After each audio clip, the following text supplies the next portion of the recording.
So first and foremost, we'll work out with the camera raw. How does the camera raw work for us? Let me take an image.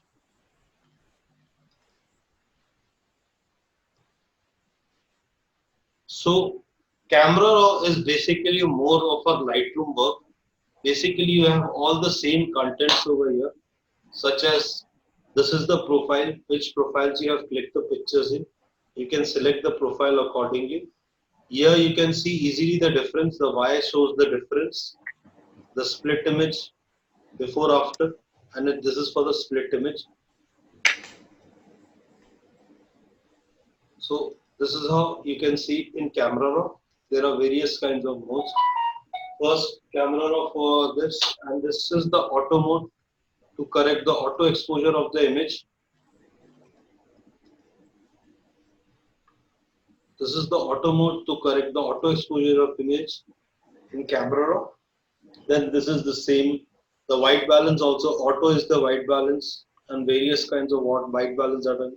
This is for the exposure part of the image. This is for the contrast part of the image. This is for the highlights part of the image. Shadows, whites and blacks, as we have explained already in Lightroom. It's more or less the same. This is for textures. This is for clarities, TAs, vibrancy, and saturation. Next part is the if you don't have any questions, you switch off your audio. When you have a question, you can switch on your audio. Okay. So secondly, when we come to the level part in camera raw, there is a slight difference. In Lightroom, you have to click the icon to come to the point and the parameter wise. Yes, divided clearly into two. Point wise is the typical point wise where you can select the points to adjust the levels, highlight, shadow, and brightness. And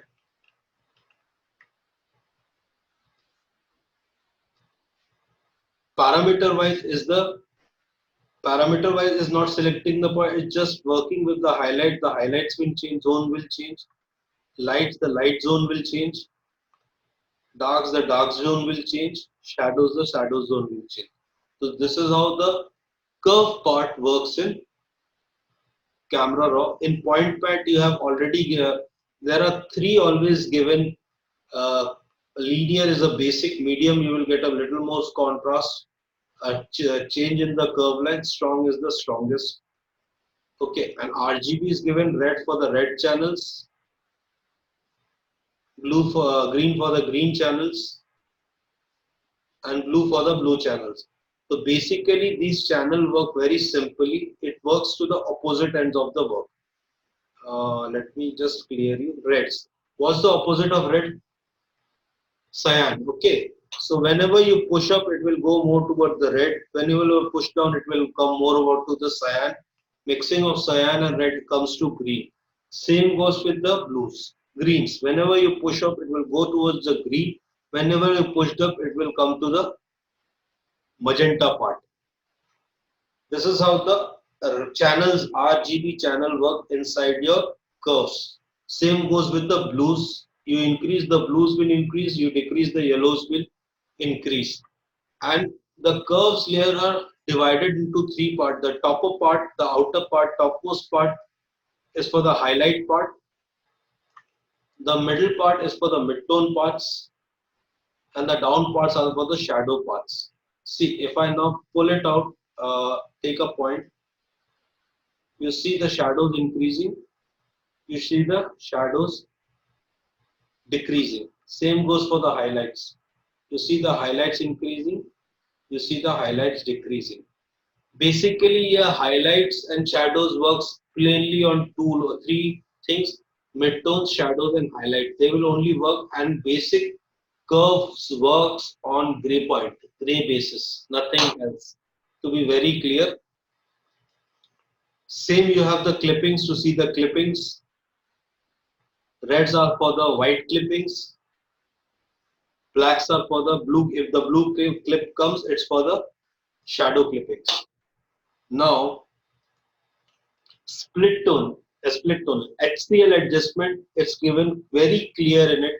Nothing like Lightroom where there is a division of colors also, palettes also. It's simply laid out in three different palettes. Hue, saturation, luminance, and the color is clearly written in it. Suppose I play with the reds, it will work on the reds of the area in hue. It will give a color shift in hue. In saturation, it will increase the saturation of the given color. Let's work with the green so it will be much more visible. See, green, if I increase the saturation, the green saturation is increasing. If I remove it, it decreases.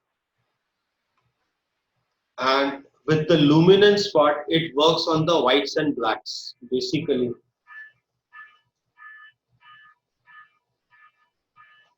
It will work more on the whites and blacks.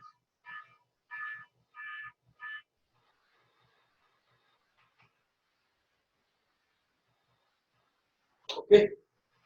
So let's take a luminance and let's see to the greens. See, it is increasing the greens, it is increasing the greens. Let's go with the yellow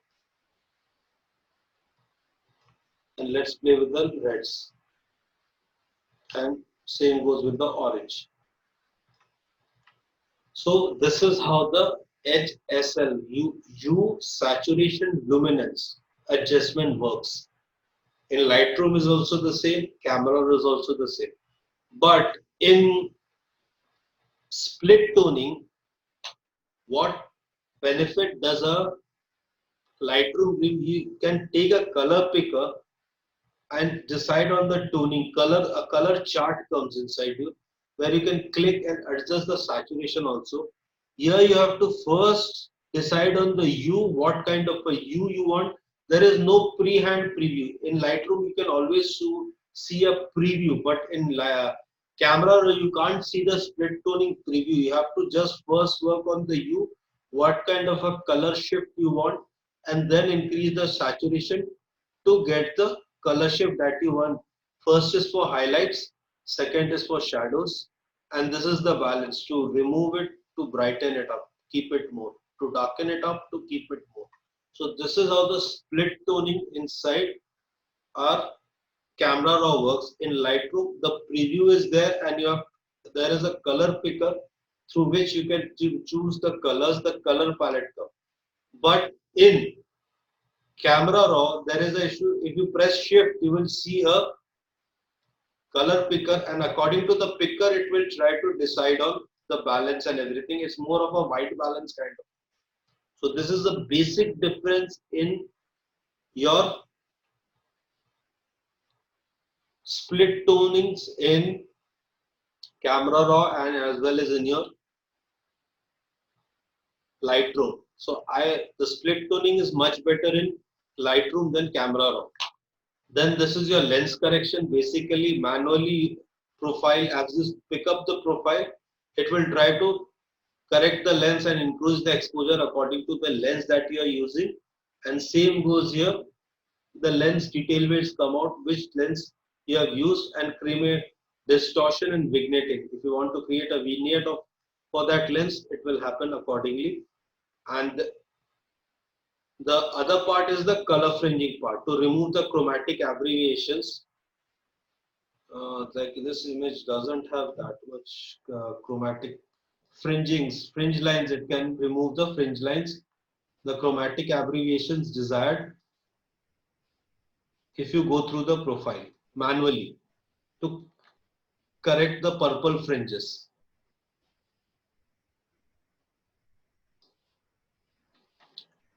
Now the next thing that comes is the FX. FX is basically for grains and vignetting. So for grains, if you increase the grains, you will see the grains amount increasing. It's the size of the grains. The more you increase, the more blurry it will be. The more you decrease, the more predominant it will be. The more you increase, the roughness will increase. The depth of the grains will increase. The more you decrease, the depth of the grains will, spreading of the grains will minimum out. Roughness increasing the spreading, decreasing the spreading. This is how we can create grains. Next, we come with the vignetting part. Vignetting part is simple. There is a simple procedure to go with the whites, the blacks. This is for the midpoint, how deeper you want the midpoint. This is for the roundness, how rounder you want, how rectangular you want feather to increase the feather, to increase the highlights of the corners. It's basically for that. Next, last we come to the calibration. Calibration is a mixture of colors, primary colors and secondary colors, which influence the colors of the backdrop of the certain color. As yesterday I told you, in Lightroom it works the same in camera default. Firstly, the tint is the tint of the shadows. If you put the shadows towards the magenta, the shadows will come down to the magenta. Now with the red primary, as you try to change, it will try to change all the red primary colors in the image. Same goes for the green primary. It will try to change the green primary of the image. In blue primary, it will try to apply the blue color in the given color. It will try to apply a blue color in the given color. So if I go towards cyan, it will change more towards brown, and if I go towards the magenta, it will change more over towards the green color. So basically, and saturation increases the blue primary, red primary. It will try to decrease the saturation, blues from that colors. It will try to decrease greens from that colors. It will try to decrease red from that colors. So this is a basic work of calibration. Now let's come down to the, this is for zooming out, this is for hand tool. Now this is our white balance picker. You can take a gray point and correct your white balance if you want. This is a color sampler, which I will tell later. This basically helps you out in sampling colors, which I will tomorrow clear very clearly how a color sampler works for us. Next, this is a target point. Like I have a few days ago, I have explained you can do your correction right from here only. Instead of that, if you don't feel comfortable with it, you can always use a target point to work. If you take it won't work up. See, it will work like this, up and down. It won't go sideways. It will always work up down cross line, up down cross line. It won't go sideways, as our histogram is more in that parallel manner. Okay, so this is how the target adjustment works, which straight away tries to manipulate your histogram.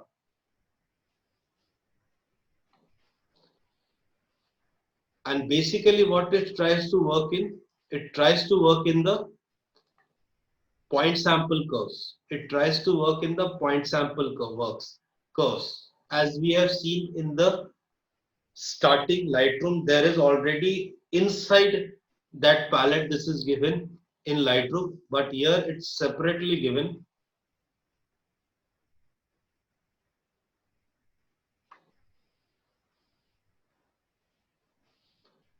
Next is the crop. Here you can see the crop, but here one more thing is there, the straightening horizon line is given separately. It's not inside the crop. You can select and correct your horizon line.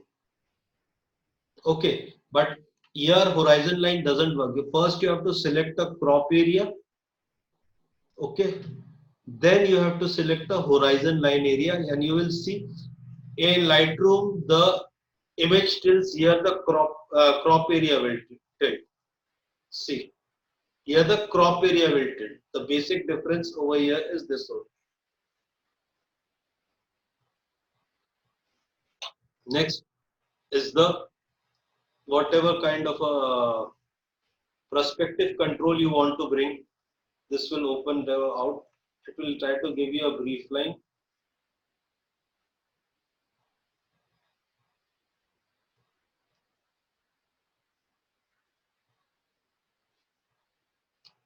Next we come to the, this is our basically healing brush. As we see, the size of the brush, the feather of the brush, the opacity of the brush, it works same as we have worked in Lightroom. You have two options, heal and clone. Here it will give you a point sample. Sir, Yeah. Sir, actually, I want to know about something about the perspective management. Perspective management is basically more for architectural photography, not for subjective photography. Okay. Okay. Perspective management is there. Suppose you have a photo like this, which is a little lens bend. You can Uh, click it vertically. See, you can now straightening out the image. uh, Got it? Now, if you go sideways, suppose you have image, it will try to pull off the sideways. Now, this is for typical rotation of the image. Okay. okay. Now, this is for the aspect ratio. Let me put this. This is the aspect ratio to increase and widen out the aspect.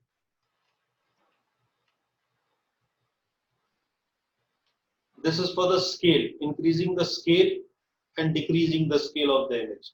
Got it? And this is for the axis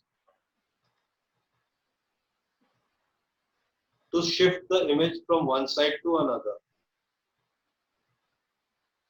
Basically, that would never help you out in this wedding, pre-wedding fashion, any kind of shoot. It is more subjective towards the typical, your typical uh, Architecture. architectural or landscape kind of photos, which is more important to work with. Okay, And what about the lines you are drawing in the perspective? that is for horizon. Suppose you click a photo like this. Let me show. Now your image is like this, slightly little turned. Okay. Okay. Now you want to crop. If you crop it out, you will try to adjust this crop to adjust the Uh, arrangement. You can straight away go with the horizon line and see to it the adjustment. Now if I change the horizon line from here, I think this is the right portion. You see the crop has changed over there, the crop yeah. box. So it's Mm-hmm. basically it's for correcting the horizon line. Sometimes it works in fashion, architectural, landscape, any given photo. Sometimes there is a slight tilt in the camera while holding or while something. You and sometimes the surface is such that there is a misperception of horizon line. So you can straighten it out instead of working with the crop and seeing like this, how to do it properly. You can easily work out with the horizon line. Okay. You can easily now see if I want this to be a little shift, this much. Now if I press enter, okay, now can you see it's now straightened out more, much more. Yes. So this is how the horizon light works for us. Okay. So next is the adjustment brush, healing brush. As we were going through healing brush, so it's healing brush works very simply in this. It will just you have to pick the points. It will by default give you a sample. You can match the sample by pulling. You can increase the by pulling back. You can decrease, or just by shifting the area. You can decide on the samples that you want to work with. You find this sample good, you find this sample good, okay. Next again you click, it will try to give you a sample. You try to see to the sample, you want this is better for me. So this is how the sampling is done in the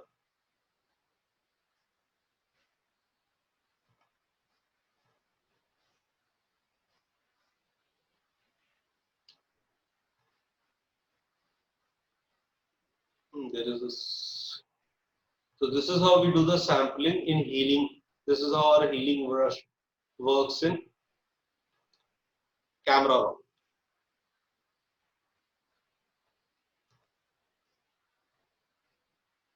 Next, you can always, there is a zoom tool, you can always click and see to fit to screen to fit. Then next is red eye reduction. If you have any red eyes in here, you can just pull that area in the red eye and it will try to neutralize the red eye. Next is the local adjustment brush we have seen in Lightroom. Same goes here, but here you don't have to press O to get the, you have to just click on the, to see the mask, you have to click in this mask then work on, you can see the mask. Okay, here you don't have, here you don't have the area, you don't have this to press O to see the mask or arrange it. You have to see, whenever you do this, you have to just click to new brush. It will try to click to new brush, and here you can see there is shift in the blue. So in Lightroom, we have to double click the effect area. Here you have to simply go to reset local contrast. It will come down to basics.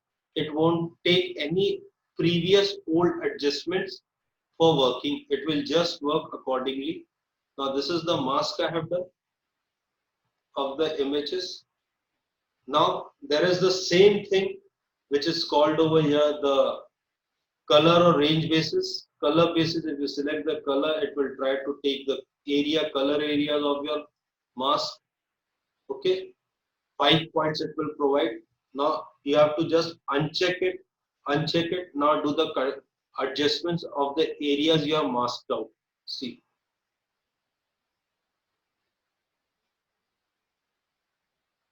So this is how the basic brush, mask brush of Haskell, and you can any given day, if you see this is no, I don't want this, you can clear it all. It will be back to square one. Same goes for gradient as we have seen in Lightroom, but here only 2 points of gradient is there, not 3 points. Only 2 points are there, where there two lines are there. Here only a single line is there. Again, we had made a adjustment, so you can go to new. New will bring a new adjustment for you. You can just go and reset it again to local contrast. Okay, now you can see the mask over here by clicking the mask, and by same you can either use a luminance to check out your area where the mask is being put in, like this black areas where the mask is now. If I change, you will see effects on the black areas, very minimum, because, and with the colors you can select the denominated colors which you want to keep by pressing.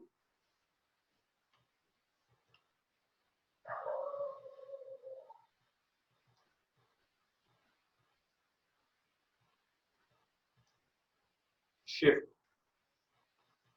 So this is our basic brush graduate filter. This is a radial filter. Same, it will take the radius. You have to hit reset local contrast. If you hit the mask, you will see the mask. You can any given day change the mask. Okay, and here there are also options invert and outside and inside. It will clearly show you outside and inside. There is two options, outside and inside over here. Okay, outside and inside is over here. The option is that you can any given day change the color of the mask also that you want to use. You can increase the brightness of the mask. You can increase the opacity of the mask. Okay, the unaffected areas it will show, affected areas like this it will show. So you can decide on what kind of an area you want to work with. Yeah, this is the way you can change the opacity of your mask to have a clear visibility. Now, same thing for colors, you can pick, choose the colors that you want to keep. Now it will affect these five, it will always take 5 samples in any. Just click, remove the mask, and just it will work on the color zones that we have selected. And this is how our radial radial filter works. Now this is a setting for the files. This is for generally the XMP file, what file format, or camera raw data update, which will save in a DNG file. So XMP, if you save in DNG file, it will make a digital negative, and XMP file will give you an extension of that raw file. File handling, if you want to ignore or if you want to update you can update a regular JPG for reference. Now this is for the performance. If I have a graphics card, I can always put in, and this is for raw default as we saw that day. It's basically, and as you click it overdrive, as you click its camera settings and overdrive, then it will mention the camera that it has and it will become your default. So you can either choose camera settings or you can choose a perspective, a preset also to keep it as your raw setting. When the image will open, it will open in such a manner only. That's how the raw settings can be done. Basically, Adobe default, you can always go inside and change it. Now here, if you click downwards, you will see a changes of the color space that you want to work with, Adobe RGB, sRGB or anything else. What bit rate you want to, 18 bit or 6 bit you want to work with, that will. This is the size of the megapixel. This is the height and width and length. You can adjust it or you can keep it as it is. And here to means put in a little more of a sharpness, and this is for the smart object part. If you want the image directly to be open as a smart object image, you can always click on this. So these are the custom settings inside your raw camera raw. Now if you click open image, this open image will open your image. Any doubts up till now about camera raw? Any doubts about camera raw? Okay, so let's now go to another panel,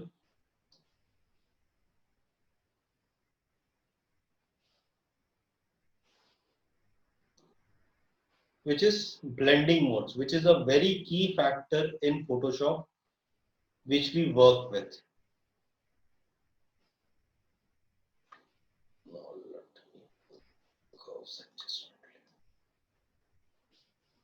So whenever we use blending modes, we can see basically our blending is in normal. Okay. Now the second option is dissolve. Dissolve, what it does, it basically works in blank pixel to pick out the blank pixel, blank layer, or if there is any blank space, it will pick out the blank space and tell you these are the blank spaces where there is no pixels there. That's the work of dissolve.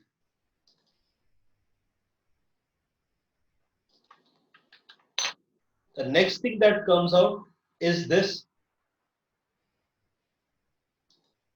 Right there you can see the chart, blending mode chart.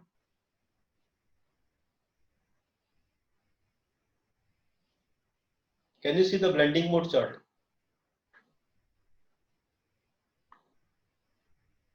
Yes, sir. So the next thing that comes is the darker modes in blending mode, which is darken, multiply, color burn, linear burn, darker color. So what happens? Darker is a basic darkness that is kept in the base. Second is multiply. It will try to work, enhance the blacks of your image completely. It will try to enhance the blacks of your image completely. That's the work of a multiply. It will try to put a blacks, total blacks in the entire image, but in 50% gray manner, not in completely in as an exposure. It won't pull down. It will take an average 50% gray and try to put on the maximum blacks. The next option is color blur.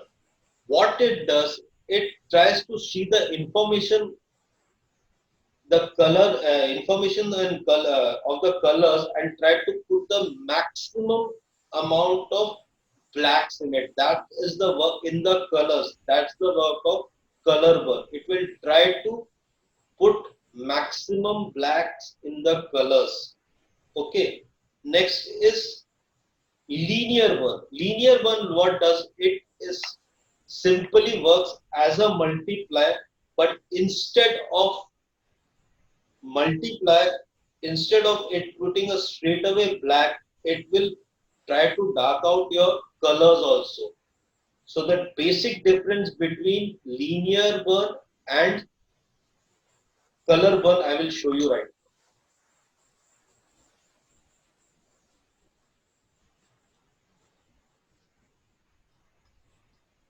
Let me put a horizontal image.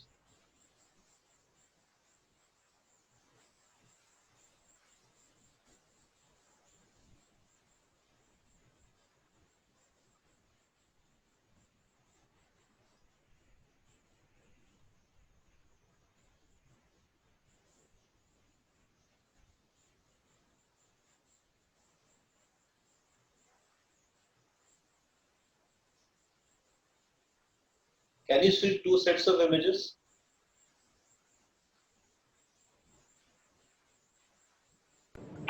Not visible, sir. Huh? Both Not images, visible. No, sir. no images is visible. No. Your Photoshop screen and the blend modes chart is visible. Now, Now it is no, visible. not visible. It is. No, sir, it is visible now. It is Now it is visible. visible. Okay, Yeah. fine. Both the images are visible for you.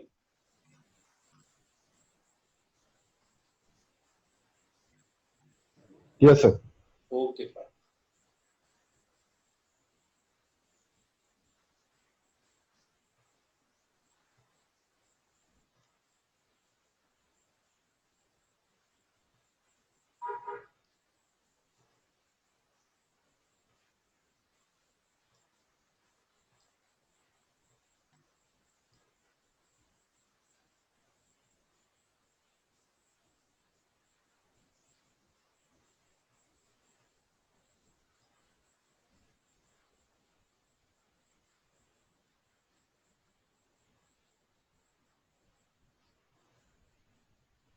You can see three images over here. Yes. First is, which is nearby to the panel, is multiply. It's trying just to put out the darkness in the image, in the image, the blacks in the it is trying just to 50% gray with the 50% gray, it's just trying to put the blacks in the image. Second, it's trying to darken out the color, and third is that is color burn. It will try to burn out the colors, enhance the colors or dark out the canals as well as increase the saturation. And the last one is linear burn. It will take a combination of grayscale as well as color and try to put a neutral back which won't burn out the colors but it will put a dark effect to your color. Now let me zoom all the three images.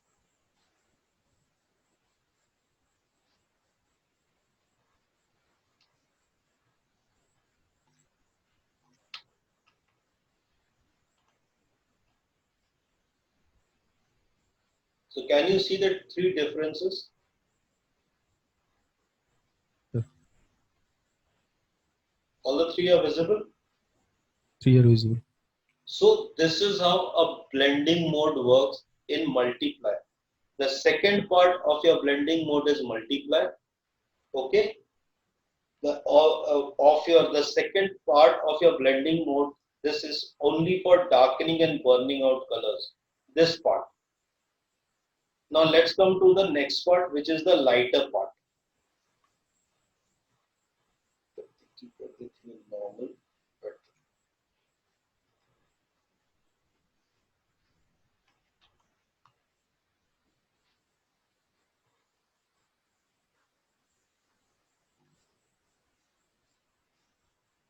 is the chart visible? Yes.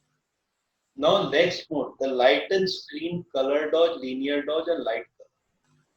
Basic light color is the brush part. In blending modes, you will find this. Lighten is basically to give a base light for the image if you have a particular color. Screen as multiplies adds complete white to your black to your images. Screen will try to add complete white to your brightness to your image with the 50% gray. So this is a work of screen. Can you see the last image?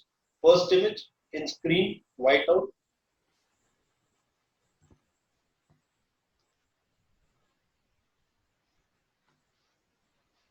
This first image visible.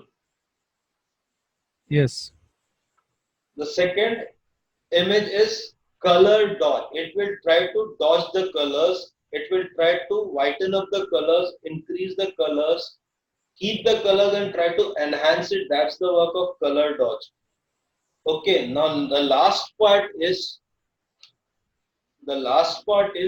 linear dodge. Linear dodge will try to put the colors to utmost white as it's possible for it. So basically the three difference between these three options is screen puts a brightness, white brightness, color dodge puts a color brightness, linear dodge is a mixture of white brightness and color brightness. Can see the three differences in the images? Yes, sir. Okay. Any doubts about this?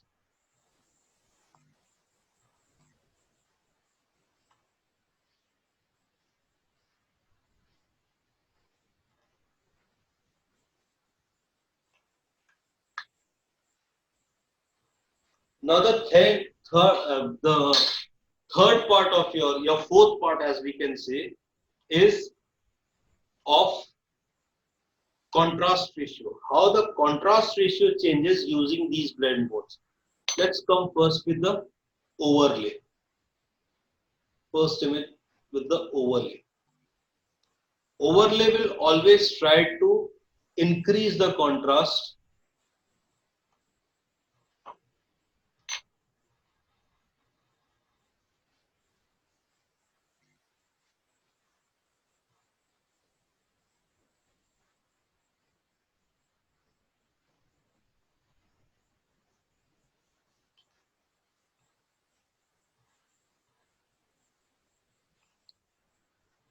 Overlay will always try to increase the contrast or multiply the screen as well as multiply and screen. It will mostly work on the darks and whites and try to increase the contrast the most.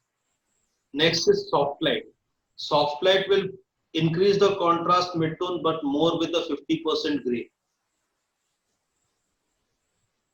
Okay. The third option that comes to us is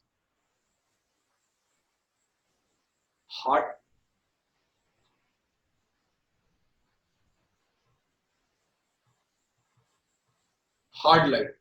It basically tries to work more on the darker side, mid shadow side to enhance the colors or boost the colors. All the three will work in the contrast ratio of the image only. Because whenever we are putting an color overlay, saturation and hard light, we can see an enhancement in the colors. Can we see an enhancement in the colors? Can you see all the three differences? Okay. Yes, the colors are more saturated.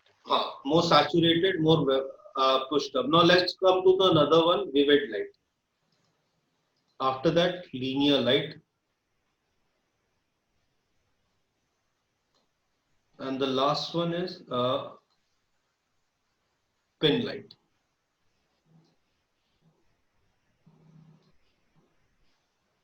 So what does vivid light do? Vivid light basically works more on the brighter areas and black areas, and it tries to bring out the most maximum of, if it's a midtone, it will try to wash out black, and if it's a shadow, it will try to bring it more.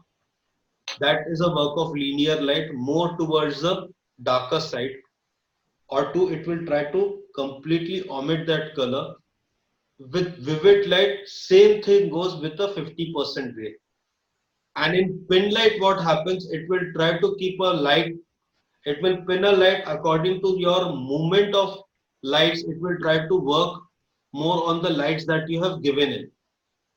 It tries to replace the colors with the light source if there is a sufficient light source to replace the color. Then the last thing about this blending mode, about this three blending modes, is this category is hard mix.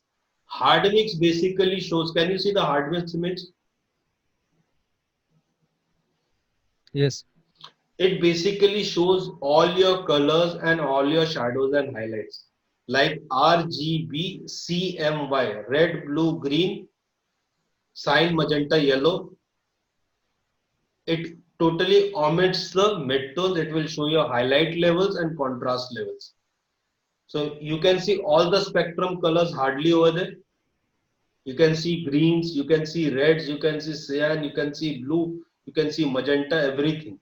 And where there is dark, it will totally, and where there is bright, it is a reference point of your color, the colors that is, and it's a reference point for where the darkness is there and where the highlights are there and what are the colors over there. It's basically a reference point about it.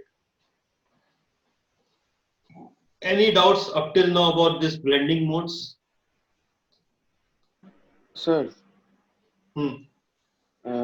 I'm seeing that all the blending modes we are using that you are using with curves and No, I can use with anything. Curves is the best way to show. yeah, that's okay.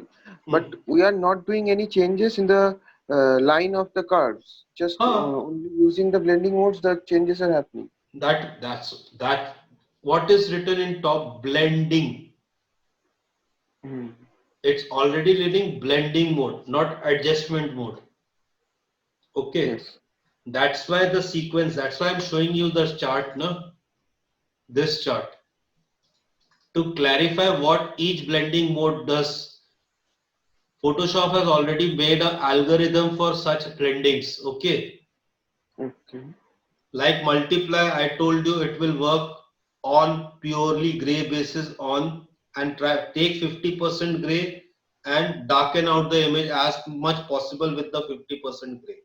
Color burn, it will simply take the colors and darken out 50% according to the colors. Linear burn, it will take the contrast, shadows and try to darken out the images. Same goes with screen, it will take a 50% gray and try to whiten out the image as much as possible. With color dodge, what it will do? It will try to take the colors and try to enhance, dodge out the colors or burn, white out the colors, enhance the highlights as much as possible in the color zone. Linear dodge, what will it do? It will just takes the colors and the whites and try to enhance the colors as much as possible. It's a shift of 50% gray in every department. Okay. Overlay, soft light, hard light, vivid light is more for contrast ratios. Okay. Okay. Curve, no, it can happen in anything. See, I take level. Now you can see level. Okay. I have taken level. If I put a soft light, it's the same. Here I take a curve and put in soft light, it's the same. You can't see any difference between both.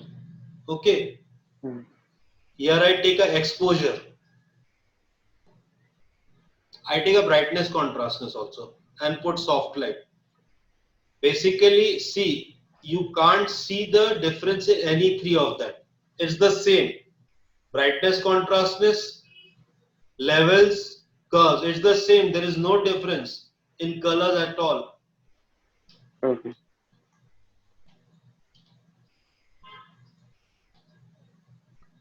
Only the blending mode here makes the difference. Only the blend here right now blending mode is making the difference. Now the adjustment that you do, that will depend on the kind of adjustments that you are using in it. Curve, it will adjust differently. Levels, it will adjust differently. Brightness contrast, it will adjust differently. Okay. Now And what about the blank layers? blank layer, nothing will happen. If there is no pixel, there is no data in it, how it will work? Yeah, I mean that if I'm using any solid color, picking any color and putting it in the face or something else, It will then work, how the definitely work. You are not understanding the core of blending mode till now. If I put a solid color, taken, okay, and okay. I put it multiply, what multiply does? It will try to dark. You can see it's darkening out. Yes. What screen does? It will try to brighten up. It's brightening out. Okay. Yeah. What Okay. overlay does? It tries to increase the contrast level. The contrast level is increasing, Okay. but there is a color inside there, so it's putting that color over there. Okay. You are first and foremost, what is the starting term? Understand that. What is its written? Blending mode, not adjustment mode. The blendings are being done on specific. You take curves, levels. If you take a gradient map also, the blending mode will come like that only. But if you have curves, adjustment, brightness, contrastness, exposure, starting it will be the same in everything, because it works on three things. What? Highlight, shadows, midtones. Midterms. Okay. But if you are wanting a solid color, there is no highlights, no shadows, there is no midtone, there is a single color. Yes. So the blending will change according to that color. Okay. But the core will be the same. If you put a multiply, it will darken out only. It won't change anything else. Okay. If you put a screen, it will brighten out only. It won't change anything else. If you put a overlay, it will enhance the contrast. If you put a soft light, it will enhance the contrast with 50% gray. Okay. The blending mode is the same. Only the element that you are putting now, understand one thing. Let me show you one thing.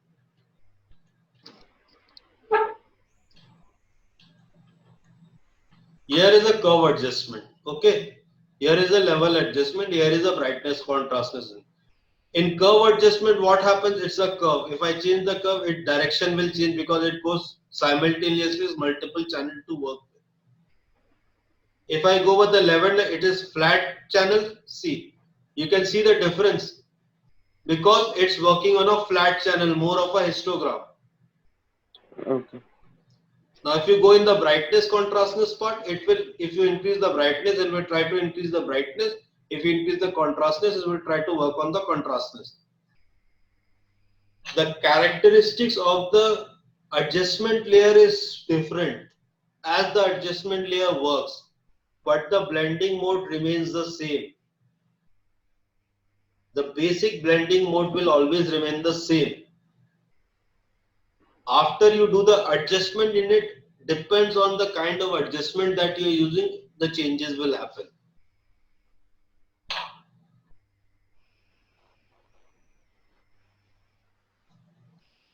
Any other doubt? No.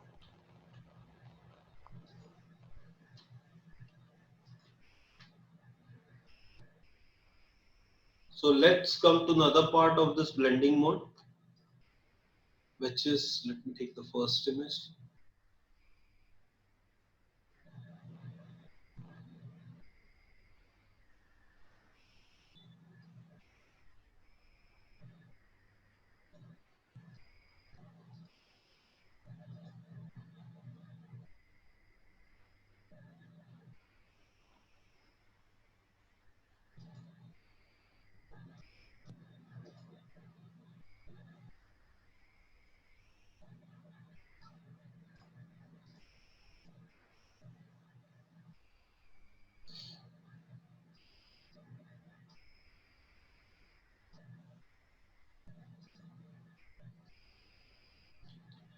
So what does a difference and your subtract, what does it does? Difference try to put on the different colors, try to differentiate the colors between the image, try to differentiate the colors between the image. Suppose I put a color over here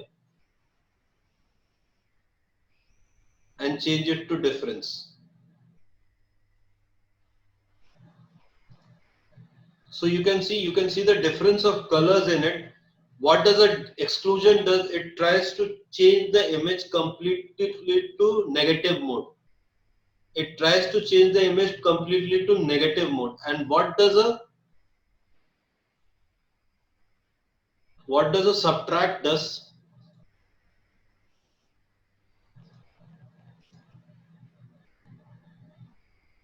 It tries to subtract out all the colors and put in the color. This color, if we put in this color in the shadow parts, these are the areas which will be the dark point, these are the areas which will be the bright point. Basically, these are the reference points of various things in our image. Suppose where are the actual midtones, you can always see and highlight. You can always see through a proper subtract. And if you add option. If you divide, it will start to divide the colors. These are the cross colors that you get if you put this color. Now, if I put a gray over here,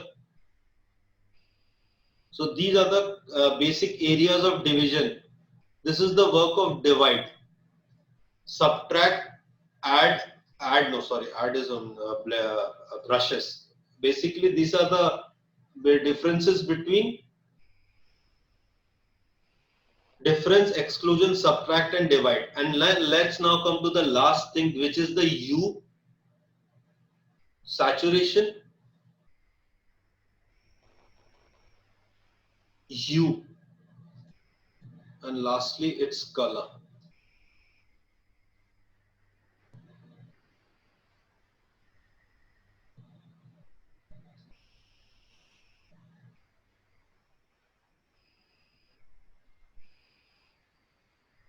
Now these are never subjective towards, understand, these adjustments, the last adjustment are never subjective to any curve adjustment, exposure adjustment or brightness adjustment. These are more subjective towards the colors or gradients map that you have put in. The colors and gradient map that you have put in. Now let me put a color inside this, okay? Keep it like this.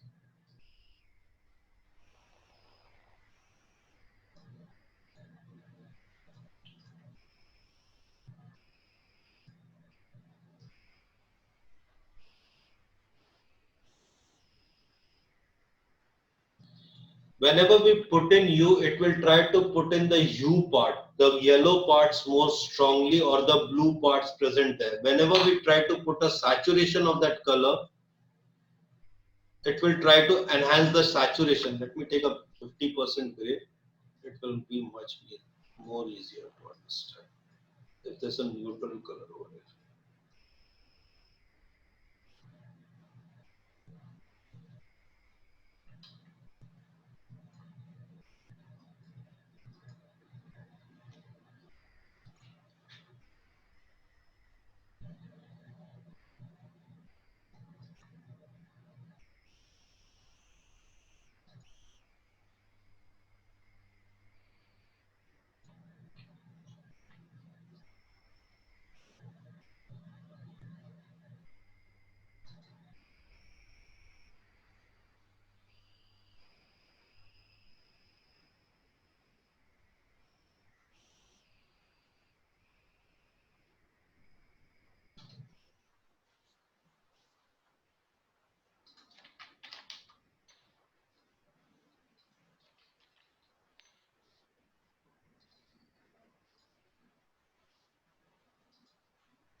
So basically, you can see all three are black and white images, okay?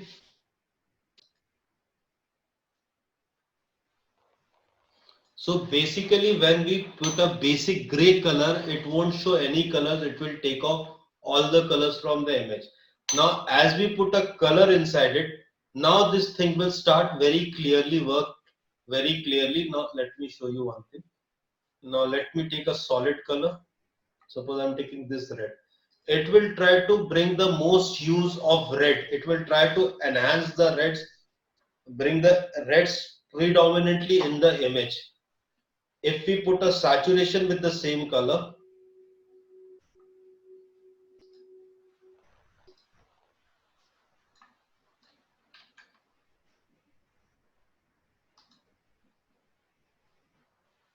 it will try to enhance the saturation. The red will become more redder, the green will become more greener. It will try to enhance the saturation. Now, if we put a color over here, it will show completely blandly the color of the image, nothing else. This is the three basic difference in hue, saturation and colors. Basic gray, there will be no changes. Gray, white and black, because there are these colors are zero information colors. But whenever you try to put a color inside, you will see the changes. That you will try to enhance the hue completely with that color. If there is a mid-tone, it will try to provide a gray and try to blend the colors most with red. The color that you have put in with saturation, it will increase the colors. With colors, it will try to blankly put a simple color in your image. The last option is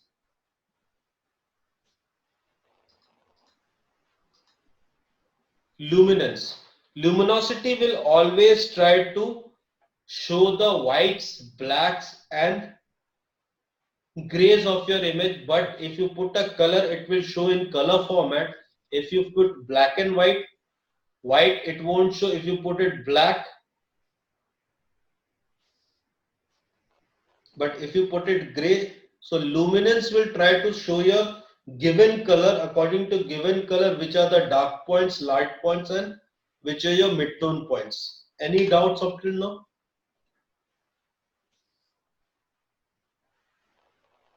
Any doubts?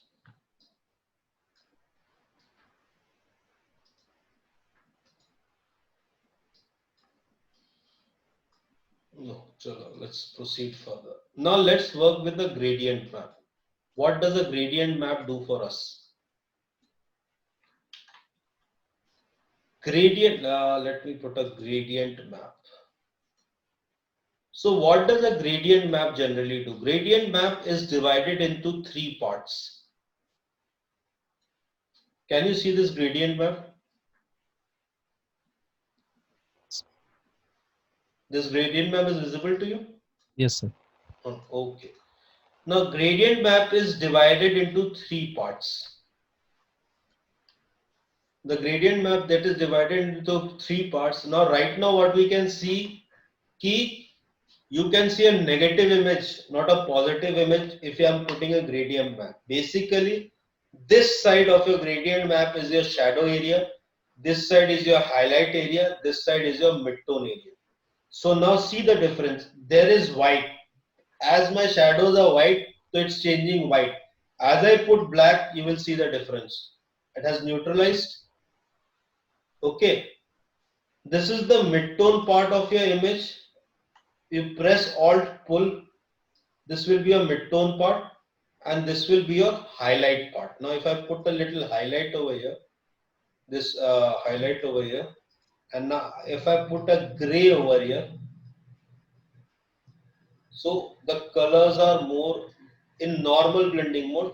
This is the colors that I have depicted. Basically it's divided into three parts. The color part location will always be 0, the mid-tone locations will always be 50 and the highlight location will always be 100. In between, if you put in colors, that you can decide on the locations also, like 75 is the in between part. One more if I take like 25 is this. Now you can increment in between also, creating various layers.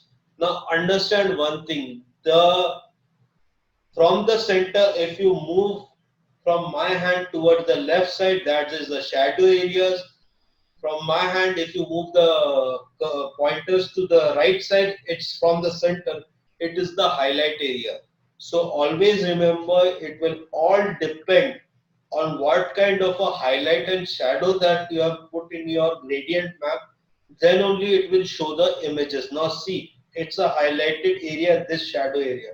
Now if I just slightly pull it towards gray, now gray is not showing now. So it requires a proper reference to actually bring out the shadows, to actually bring out the highlights. Now if I put blacks over here, you will see it's changing completely. Now if I put a gray over here, now if I put a white over here, off-white over here, now if I put a complete white over here, it has again changed. It has gone the opposite way. So whenever working with gradient, ma'am, always remember that starting point is your shadow point, the middle point is your mid-tone point, the last point is your highlight point. So whenever you do a division of the gradient, ma'am, always remember from center to left is the area denominating for shadows, and from center to right is the area denominating for highlights. So whenever you create a gradient map, make a systematic gradient map which is divided, goes from right from shadows, dropping a little shadows, coming to midtones, going back to midtones, going back to highlights. Now suppose this is an image. Okay, let me cancel it out. Okay, no, not no, don't let me make points now. Right now I will make five adjustment points.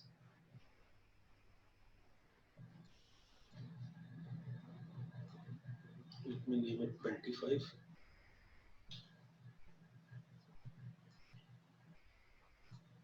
70. So there is 1, 2, 3, 4, 5 adjustment points. Okay. Now I open an image. Let me open an image.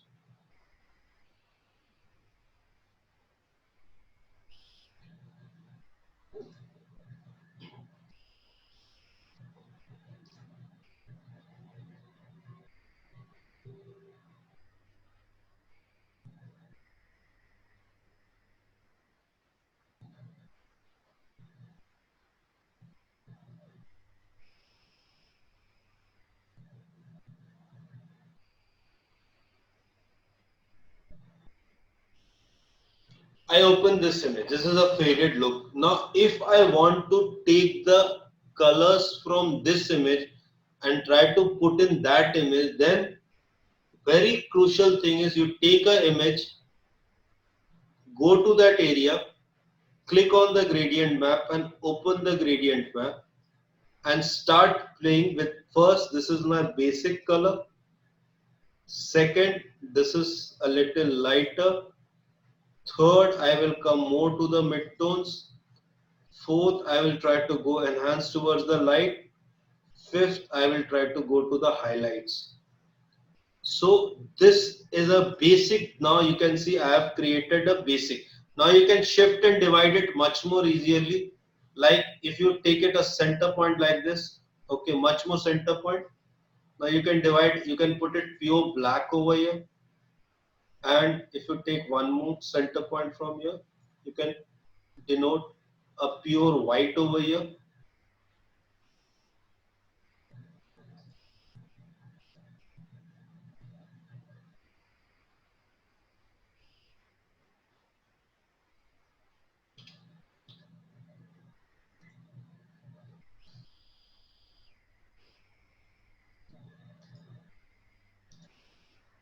So now we have seen, we tried to put in a color.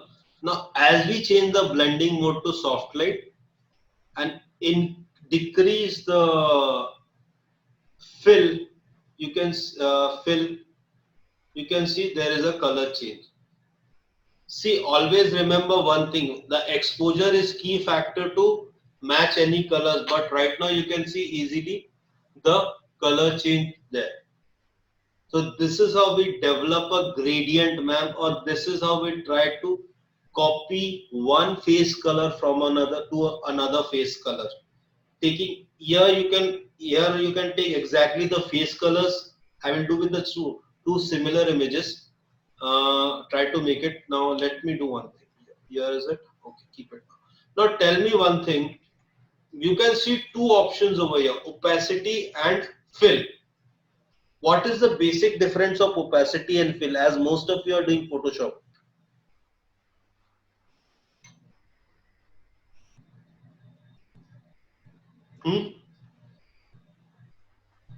What is the basic difference between opacity and fill? Can anyone tell me?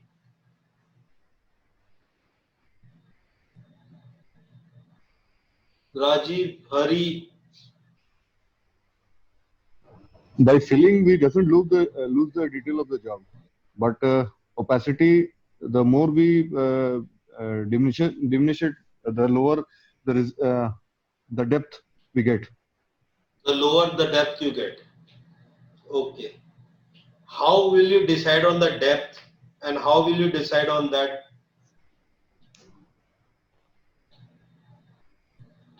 In the fill option, the blending is much more superior than the opacity if you reduce it. What is basically in fill option? Tell me that. And what is basically, see, Photoshop doesn't work in anything else. It only works in the basics of what? Shadows, highlights and midtones. First understand that.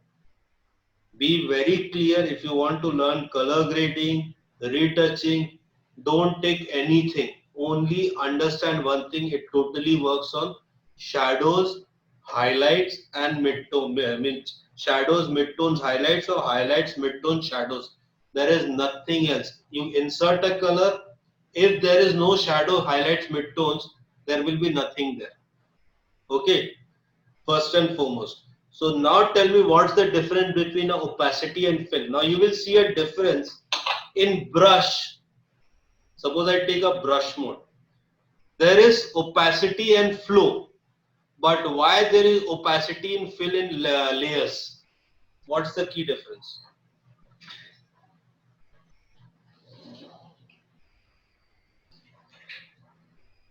Rubai, you also tell me this, because this is a very key thing. If you have been working in Photoshop, you must know this thing. Tell me.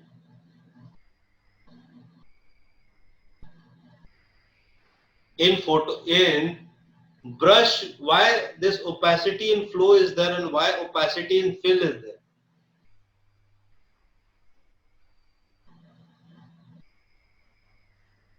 Sir, can I answer? Answer now. I want to hear an answer right now. Fill, if we put the fill effects, it affects all the layer contents. Okay. And when we opacity, if the entire layer, मतलब उसमें अगर कोई effect वगैरह है तो वो भी उसके साथ में चेंज होता है.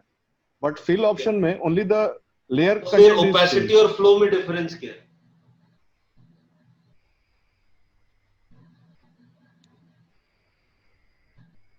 ब्रश में opacity flow दिया हुआ है, layers में opacity fill दिया हुआ है. क्यों? Sir, can I answer? Yeah, answer now. I want to hear. Flow is basically the we are dividing. If I am using suppose 10% flow, then actually we are dividing the opacity. If I am using the brush for 10 times at 10% flow, it will turn into 100% opacity. So basically, it's the division of the opacity for our easy. It's basically the pressure point of the flow of the work that we do. It divides. Opacity is the complete solid content of that color or any brush which we take. Any brush. Okay. And flow is the pressure point we are defining to release the color point. Okay. But now in layers, why it's given fill instead of flow? This is a very key thing to understand in color grading. Why flow is not given there? Why fill is given there? If I go inside the blending mode also over here, you will always see gray, the channel is there and there will be fill only. Fill opacity and normal opacity. Why? Why flow isn't there? Predominantly understand one thing. Now I will show you one thing. What's the key difference between these two things? Opacity is basically a gray based chart which works on the highlight, shadow, or overall we can say brightness and contrastness of the image. And fill basically reduces and increases the color of the image.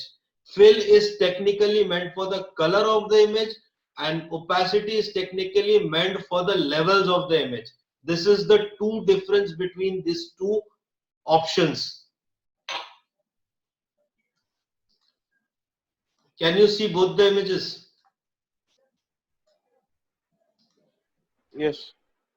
Now first image I have put on 50% opacity. The color is also moving out. The color is also going off now. Yes. Now I remove 50% color, fill. See, you can see the color is much more lighter over here as compared to here, because I have removed the colors, not the opacity. You can see the difference. Yes.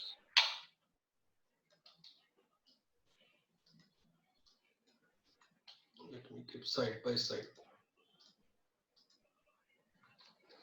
So basically, whenever you are doing using gradient map, if you want to reduce the color, don't reduce the opacity, reduce the fill.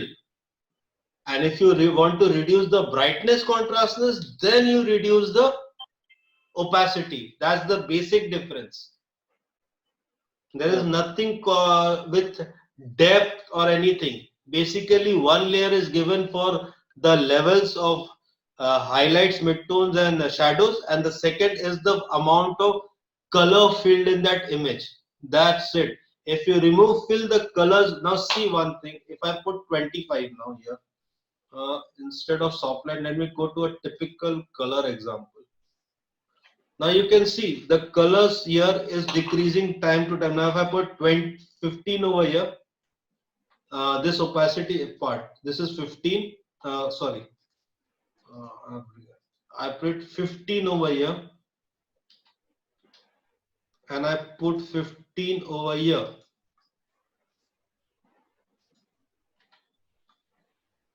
The colors are fading out, but here the brightness contrastness is maintaining. It's reducing the brightness contrast and in midtones the density of the colors. Here it is removing the colors. The fill will always remove the colors and opacity will always remove the density of the colors.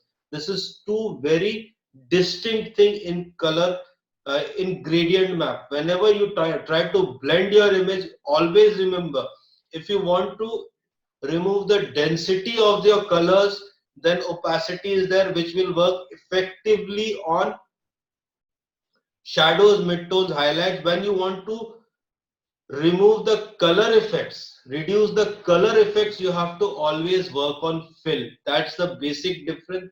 Now you have to take a judgment. You want to work with the colors, fills, or you want to work with the opacity. That's why this thing has been given.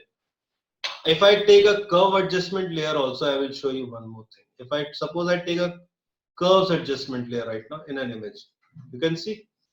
Now if I work with the opacity, I take the same curve adjustment layer here also, 50.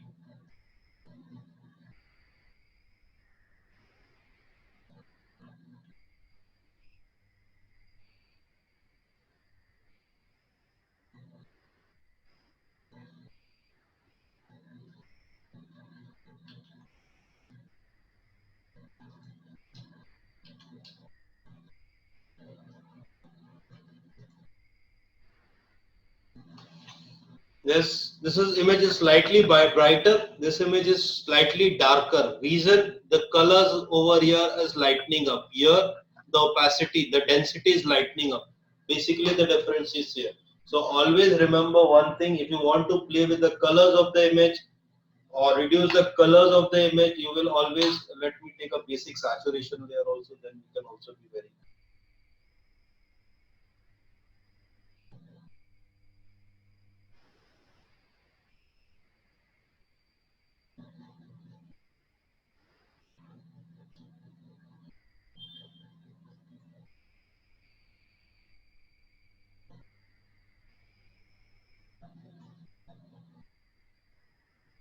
Can you see the difference right now?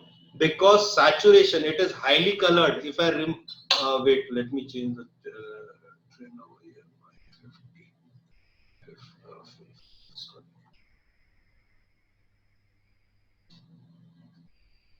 See, basically the colors of the area will change basically, and this will, let me, sorry, this. So what happens, fill is always taken for colors and opacity is always taken for density of colors, nothing else. There is nothing, anything else in these two things. Clear about it? Any doubts? So whenever you're using gradient map, I will always say gradient map means you are colorizing an image, you are putting in color gradient map.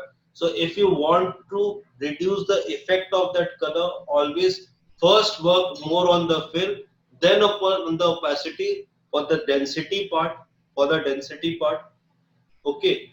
But try to work with the colors that will be much more helpful to you for reducing the colors. Whenever you reduce the density, it will try to remove the colors also, the highlights also, the shadows also, the midtones also from that color, from that density color. But when you use a fill, it will try to reduce the particular color from that highlight, shadow and midtone. Any doubts about it? There is nothing else, because this is a very, I know 90% of you use opacity rather than fill. So that's the basic difference over here. Any doubts, any questions? Sir, Yes. sir, can I see some of the works? How can we use it in our workflow? Which Can will, you show some which example? thing? This using of fill and gradient map. I just now explained you, na? This is a gradient map. Okay. Wait a second. This is a gradient map I have taken. Okay. Now if I put a gradient over here, first I decide on the blending option. Soft Okay. light. Now if I want to reduce the color, basically what we do, we reduce this brightness. It's decreasing the brightness as well as the midtones as well as the highlight. But when I use a color fill, it will try to reduce the colors only. Now let me duplicate this layer.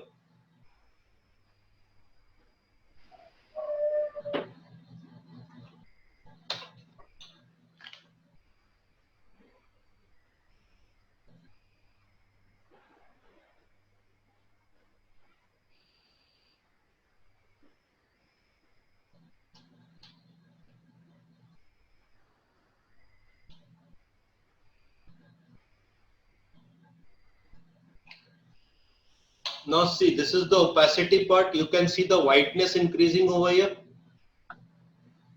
because Yes. it's reducing the density as well as na, because the original image has a high highlight. But as I am working with fill, it's only reducing the colors. The color remains over here. It's not reducing the density. Got my point? The Yes. highlight is less here, lesser over here. You have to visualize this, okay? So this is how, because colors basically with fills, the color will reduce, but it won't affect the density, means highlight, shadows, and your midtones. Now let me Okay. show you one more example.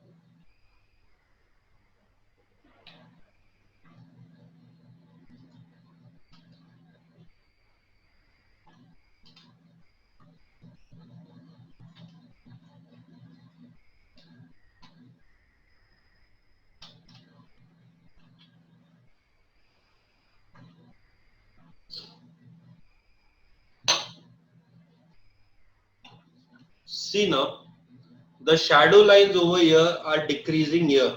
Can you see? These are minor changes. Okay. Can you see here the shadow lines decreasing? Yes.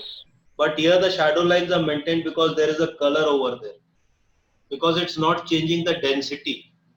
Got my point? Okay. The more you will work on, the more you will start understanding. Because see, Basically, gradient map, in gradient map, you never try to decrease the density of the image. You try to decrease the color because already we are trying to put in a color in the image. Okay. Okay. So we should use fill. Fill. You should always first work with the fill. Then, if you want to change the density, because see, in gradient map, what we are doing, we are trying to put in a color. Okay. Correct. Our first and foremost part is that. So now our main subject is to reduce the colors. Okay. है ना? We don't want to reduce the density of the colors. We only Density. want to reduce the colors. Colors. Two difference: density of the colors and colors.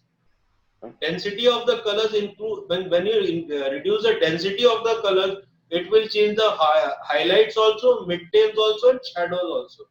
But when it's colors, it will simply change the colors from darker to lighter or lighter to darker. Means deep to full color to zero color to mid.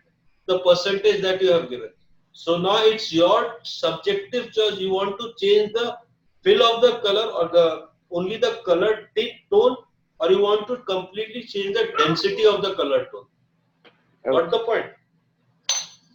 Now, one simple way to first color grade is the hue saturation part, where you can pick up with the picker a simple color like green as gum and remove the saturation area to decide on the colors that is there, and saturation will increase and hue will decrease. See, suppose sometimes you like this color. Now, what to do about this fringing part? Okay, you can always use one thing very effectively. You have to be very precise in using this. Is this mixer brush? Just take the mixer brush, keep the opacity flow, mix very less 5, 5, 5, 5, 5, and just try to mix out the outer edges very clearly.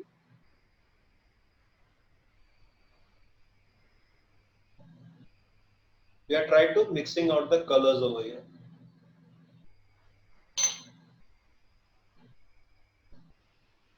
So can you see a little blend of the colors right now? Yes, So with the mixer brush we can do it if you are working for a high. So first basic thing is in color adjustment is the hue saturation part where you can pick individual colors. If I click on the picker, take this hand tool, click on the picker. Now you have this addition. Now you have this chart former. Can you see this meter from year to year? Range meter over from year to year. Yes. Now you can reduce your range meter according to the choice you want. You suppose you want this up till this red only. You can shift this also. Now it will work precisely on that red part only if you change the hue. Always remember hue is the method of color shifting. See, it's working on that given red means skin red. It has gone to skin red. Okay, if I take another color like this green, now it's showing me cyan. Now my cyan chart is ready. I can shift it a little this side and a little green chart is also there. See now. So this, but all the same colors over there will try to manipulate. So this is a basic way to color grade and mask out things. Next thing that is a very interesting thing to work with is channel mixer. What channel mixer does, let's understand one. Channel mixer is basically these three channels, red, green, blue. These channel mixers are basically, for channel mixer, red is the most brightest, or we can say the highlight part. Okay. Green is the mid-tone part and blue is the shadow part, darkest point. So in channel mixer, what we can do, always remember red channel, if you put it in 0, okay. Now it will try, what is opposite of red? Cyan. So it's shifting towards the cyan tone. We can see clearly. As from 100%, because 100% is the gray point. remember always one thing in Photoshop very clearly, there is a point everywhere given here. Can you see from black shifting to white? Can you see from right from dark over here to shifting to white? And this is the mid part. So always remember one thing, whenever you see the colors, how to judge the colors, just see the slider from corner to top end. What is that? What is the difference over there? So let's go with the channel mixer first.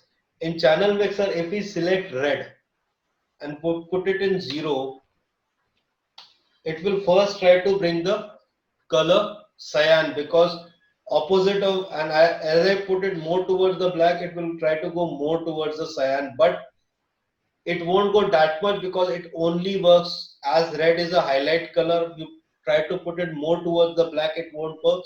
But if we try to increase it, it will try to go more towards the red part. Now, what is the opposite of green? Magenta. Okay. And what's the opposite of blue? What's the opposite of blue? Yellow. So if I try to increase the darkness, you can see the greens are now turning to reds and the blues are now turning to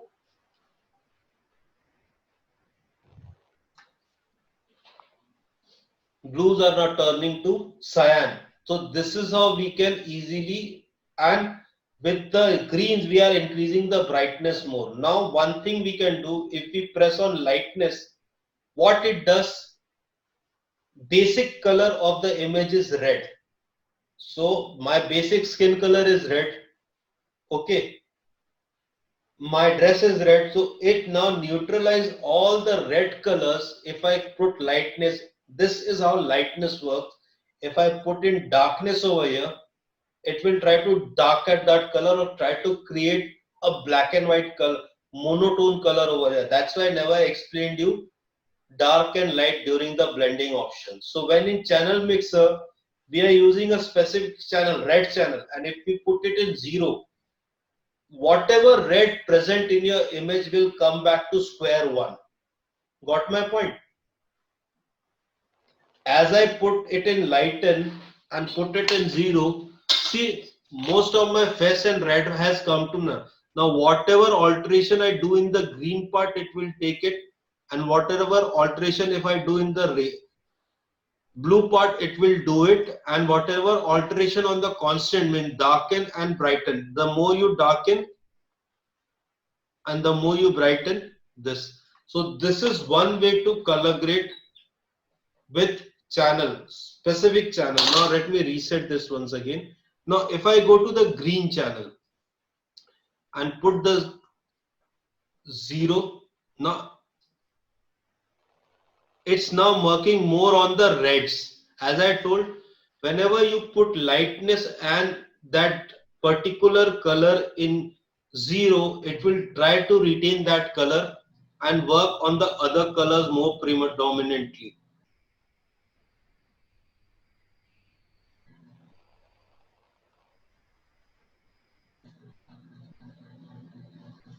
Now the third is blue.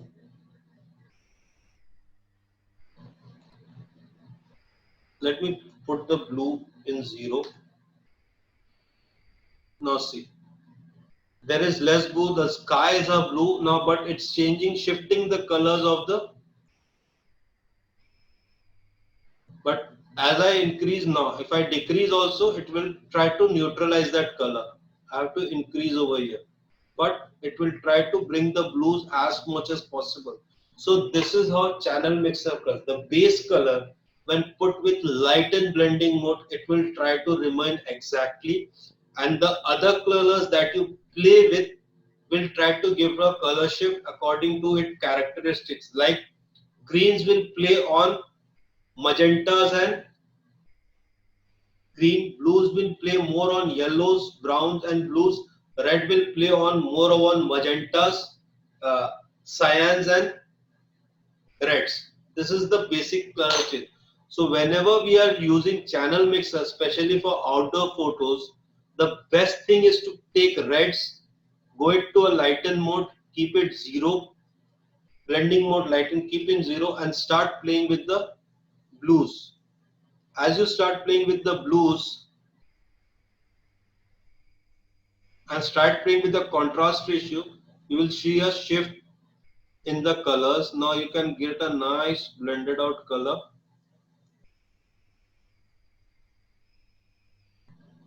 And let's come to the blues right now.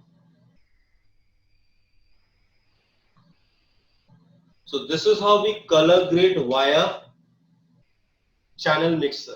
Any doubts about channel mixer? Any doubts about channel mixer? Sir, Yes. so if I'm doing a shoot and I have to make 5 to 6 pictures Hmm. and I want it in same color tone, Hmm. so how to repeat it in all those 5 6 pictures In Photoshop or in Lightroom? in Photoshop? You have done this adjustment. Suppose you did this adjustment. Use saturation adjustment 1. Okay. Okay. Second, you do it. What? Suppose I take a channel mixer adjustment. Now I do a use saturation adjustment. Put it light, light. See. So the hue and saturation adjustment is done. Now I take a, suppose,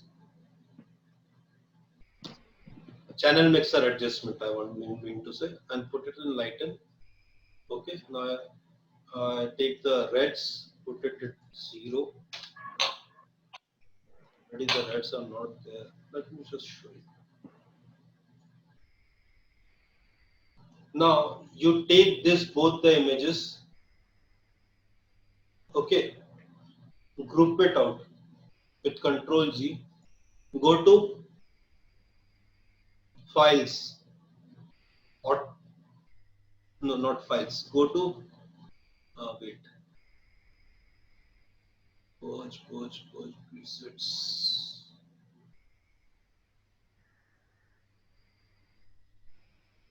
Wait a second. Here, change it.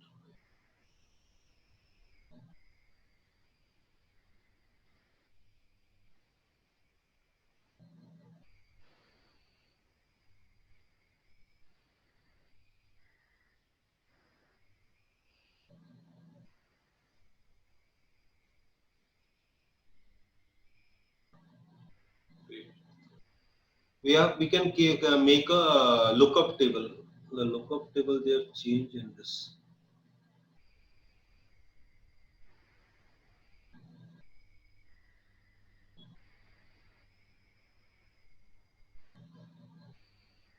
One second. Generate X color. You can see this color lookup table in export. Yes. You have to click in color lookup table. You have to keep a white background. Sorry, you have to keep a proper white background. You can't work in blank layers. Suppose this is the. Don't take the actual image, okay? Then it will take the Okay. highlights also, shadows, highlights, everything. Okay, make it a normal blank layer. Group this layer. Okay, and go to export and go to color lookup table. Now keep the medium, check it all, everything. Okay. Now I want to name this as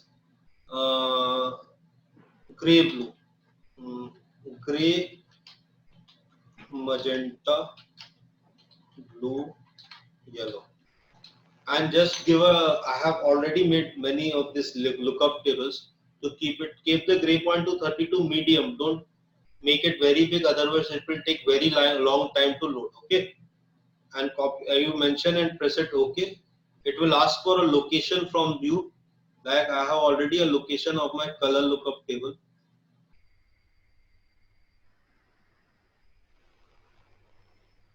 And save it there. Let us save in that name, image 123. Okay. Now if I take a similar image like this, I want this same gradient. Remember one thing, if you want any level adjustment, things will change drastically. It's only for the basic adjustments of colors, Got my point? Understood what I'm trying to say? Yes, sir. It's only for the basic adjustment. Suppose if you use a gradient map or you use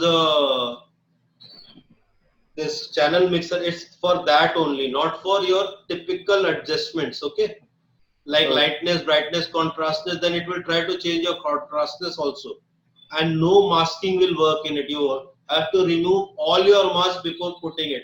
Otherwise, suppose you have done a masking over here.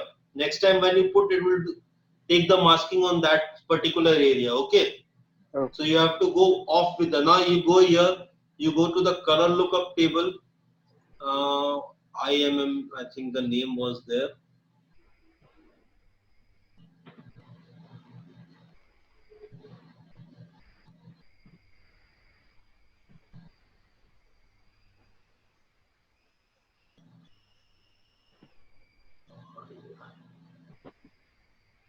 If you don't find it, go to others, load, and just see to that where the destination where you have put in. Okay, like this destination I have put in, and it was named as this IMC. You can see I have saved it here. Yes. Load, that same color has come out. Now see, that same, it will merge and make you a lookup table. This is how you can save the gradings, not the exposures. Okay, the gradings, not the exposure. Clear about it? Okay, sir. Hmm. And for if I'm using it for different light conditions, it's the effects are going to change. Yeah. Okay. Right now you ask for similar. Similar. Now you are changing it to different. Effects will change. If the midtone shadows and highlights change, the effect will also change. Okay. Like this is a something different. Now this image is something different. The colors totally, you have made a lookup table according to that color. Okay. That particular. See, I always, that yesterday also I told, remember one thing always, when you use a preset is more like a, this lookup table is like a preset for Photoshop. Okay. For Photoshop, color grading preset for Photoshop. So the given environment and composure that you have worked with, area you have worked with, it will work. The same thing if I work here, it will give me a different effect. See, because the exposure is not there to analyze that. There is not enough greens to convert it for it. Okay. Okay. So last one quick tip before we end up this session. Very fine way to, very quick way to do one, very quick way to do color conversion. So what's the color right now in our image? What colors can we see in our image right now? Red and green dress and green background, green and yellow background. What channel? See this channel. Oh, red, green and blue. Blue. Okay. And then what is our color mode right now? Then if it's red, blue and green, then what color mode we are working in? RGB or CMYK? RGB. Now just go to the image and change it to lap color. Now can you see the channel has changed only to 3 things now? What it has changed to? Light, A and B. So let me switch off lights. See. Basically, lap color has a moderation of two colors mixing, yellow and your magenta and cyan and blue, which converts into brown. So one simple quick way to do color grading, just take the A, select the A. Yeah, the A is selected. Select all, Control A, press Control C to copy and go to the blue now. Take the blue, Control V, paste it. Now see.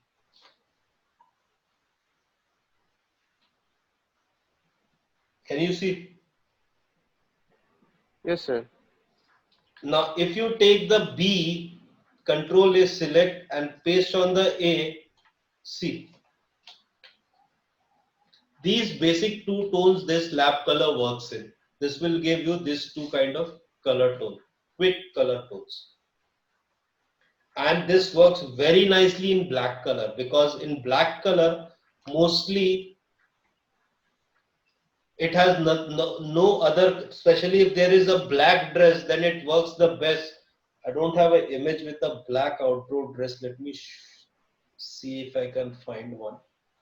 So let's it's more now. Yeah, I can find this one. Okay, now I go to lap color. As black is primary color, it won't affect the blacks at all. I can easily work.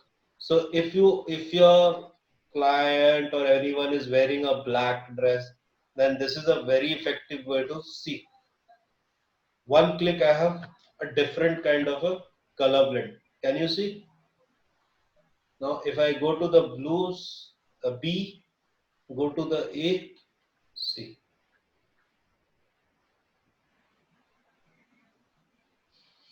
Then I can always change it to RGB. It won't change, and save the image.